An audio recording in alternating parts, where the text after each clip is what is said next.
Ngayong araw nga pala sa vlog po namin ni BBR Kira, ipapakita ko sa inyo kung paano ko po siya pinapakain. Ito yung binibili kong kalabasa kay Arkira. Ito yung bibili ko lang sa palengke. Ilalaga ko lang siya, wala siyang halong condiments o asin. At ayan na nga yung kalabasa ni Arkira, dinurog-durog ko na siya kaya haluan ko na rin ito ng wet food. Ito yung wet food ni BBR Kira. Hindi ko po pwede ipakita yung brand name ng wet food ni BBR Kira kasi hindi siya sponsored. Char.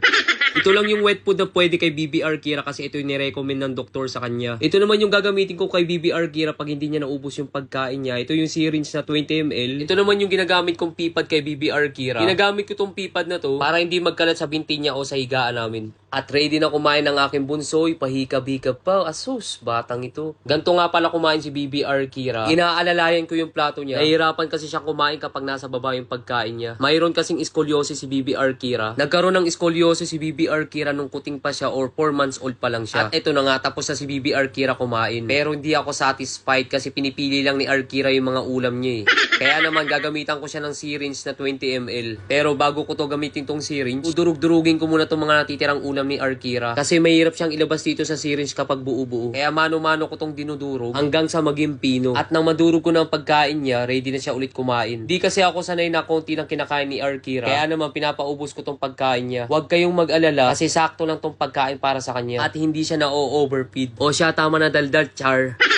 Inuumpisahan ko na nga palang ipasok tong mga durog na kalabasa ni Arkira sa kanyang syringe at ready na siyang kumain. Ginagawa ko nga pala tong syringe na to, nilalagay ko sa gilid ng mouth niya para madali siyang mapakain. Kailangan lang talaga ng matyaga para sa pagpapakain sa kanya. Naisip ko tong pagpapasyringe o force feed kay BB Arkira. Totoo lang, nabash ako nung 2021 kasi ang payat-payat daw ni Arkira. Baka raw di ko siya pinapakain ng maayos o ginugutom ko siya. Kaya naman, ito ang the best way na nagawa ko o naisip ko ang pagpapa-force feed sa kanya. Siyempre, nakamonitor pa rin ako sa timbang ni BBR Kira o kilo niya. Sinabihan ako ng doktor namin na bawal siya tumaba o mag 3 kilos. Kasi pag tumaba siya, maiipit yung mga organs niya sa ibaba ng katawan niya o lower part body niya. At saka si Arkira po pala yung bawal ikapon. Sa 8 kong alaga, si Arkira lang po yung exempted sa kapon. Kasi nga po, di ba kapag kapon po, tumataba po, lagi po silang kain tulog, puro laro, kain tulog, kaya hindi po pwedeng tumaba si Arkira. Ayan na nga, tapos na kumain si Arkira at uminom ng kanyang tubig. At syempre, pagkatapos niya kumain, matutulog na siya. O diba, prinsipeng-prinsipe si Arkira, char.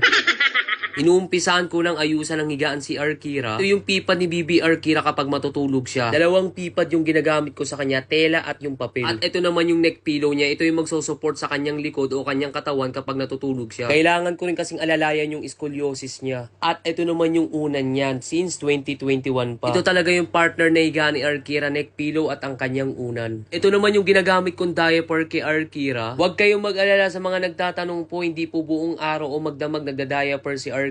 Tinatanggal ko po ito at pinapalitan ko ng panibagong diaper. Syempre, bago siya patungan ng panibagong diaper, pinapapupo ko muna siya. Uulitin ko po ulit sa mga nagtatanong kung paano papupuin yung mga nahihirapan po magpupo ng mga alaga nila. Minamassage ko lang po yung gilid ng puwet ni Arkira at hinihilot ko rin ang kanyang tiyan. At ayan na nga, pumupo na si Arkira, pinupunasan ko na ng kanyang wet wipes at ready na siya palitan ng panibagong diaper. Ito nga palang ginagamit kong diaper kay BB Arkira, pang matagalan o pang magdamagan talaga ito. Pag pipad kasi ang ginagamit, saglitan lang kumbaga napupuno kagad. Itong diaper na to pwede itong 3 oras, 4 na oras. At ayan na nga, kinukumutan ko na si BB Arkira at ready na siya matulog. Siyempre, hindi mawawala yung pag-kiss kay Arkira. Babing baby kaya yan, char.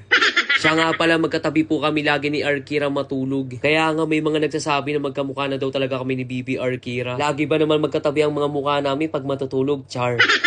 O siya, tama na daldal, matutulog na kami ni BB Arkira. Magpapaalam na po kami sa inyo. Bye-bye!